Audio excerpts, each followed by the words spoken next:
100% Barça, le podcast 100% Blaugrana du journal L'Indépendant.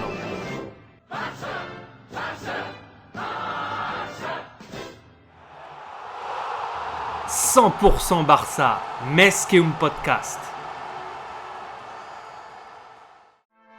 Bonjour à tous, vous écoutez la chronique Les Français du Barça, un podcast retraçant le parcours des joueurs français ayant porté le maillot du FC Barcelone.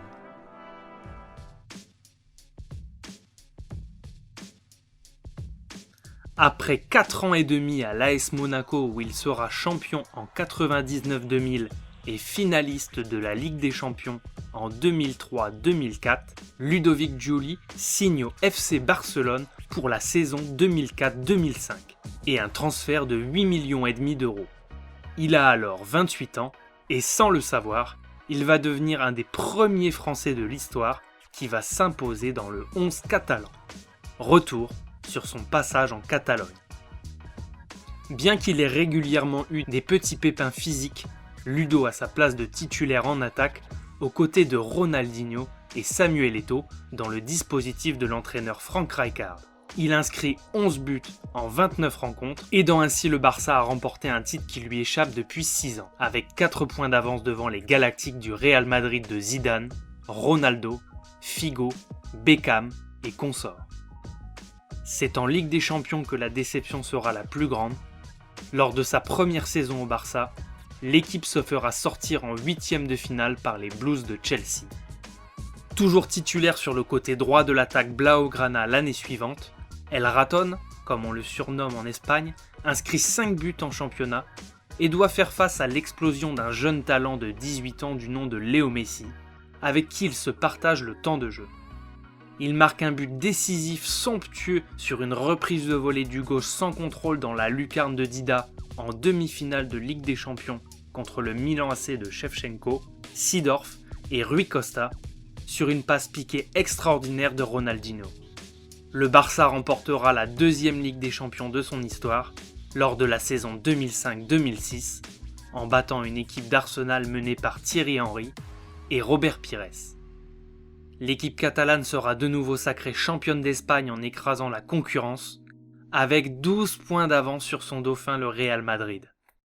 Pour sa 3e saison au club, il bénéficie de la blessure de Léo Messi pour être titulaire, puis regagne le banc quand celui-ci revient. En effet, à l'époque, Messi, qui a disputé 2 fois moins de matchs que l'ancien Lyonnais sous le maillot du Barça, a inscrit 2 buts de plus.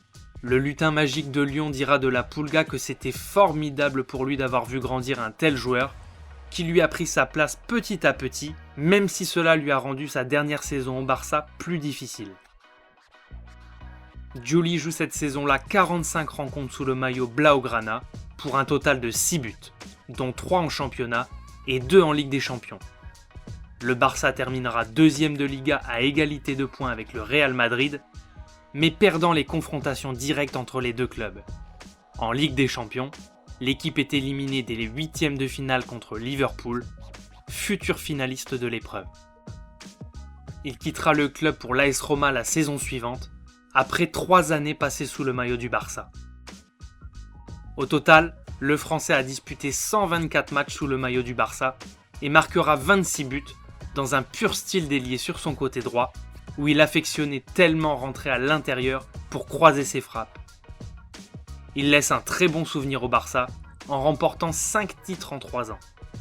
Champion d'Espagne en 2005 et 2006, vainqueur de la Supercoupe d'Espagne en 2005 et 2006, et vainqueur de la Ligue des Champions en 2006. Il sera également finaliste de la Supercoupe de l'UEFA en 2006, perdu 3-0 contre le FC Séville, finaliste de la Coupe du Monde des clubs FIFA en 2006, perdu 1-0 contre le Sport Club International brésilien, et vice-champion d'Espagne en 2007.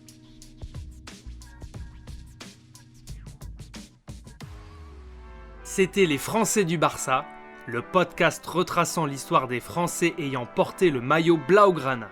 Vous pouvez vous abonner au podcast 100% Barça de l'Indépendant sur les plateformes de streaming Apple, Deezer et Spotify.